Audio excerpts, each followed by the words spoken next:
அவங்க வீட்டு பின்னாடி காட்டுக்குள்ளே இருந்து வீட்டுக்குள்ளே போகிற மாதிரி கால் தடயம் இருந்துச்சு. ஆனால் வீட்டை விட்டு வெளியே போகிற மாதிரி ஒரு தடயமும் இல்லை.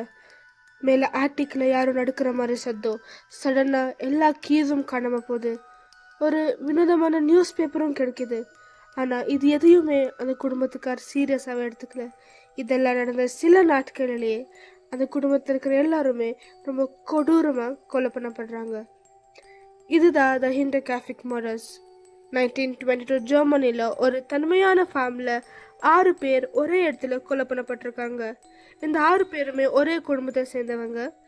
இந்த குடும்பத்தோட தலைவர் 63 வயசான ஆண்ட்ரஸ் குரூபர், அவரோட ஒய்ஃப் கசீலா, டாக்டர் விக்டோரியாவோட 2 பசங்க, அப்புறம் அவங்க ஹவுஸ் ஹெல்ப் மரியா. மார்ச் 31 கொலையான நாள்.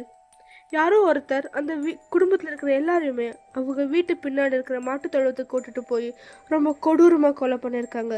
கொலை பண்ணிட்டு மேலே போய் வீட்டுக்குள்ளே போய் அவங்க ஹவுஸ் ஹெல்ப் மரியாவையும் கொண்டிருக்காங்க.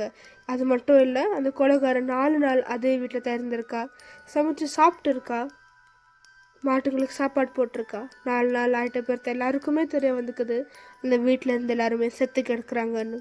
100 வருஷம் ஆகியும் இன்னும் யாருமே இந்த கேஸை சால்வ் பண்ண முடியலன்னு சொல்கிறாங்க.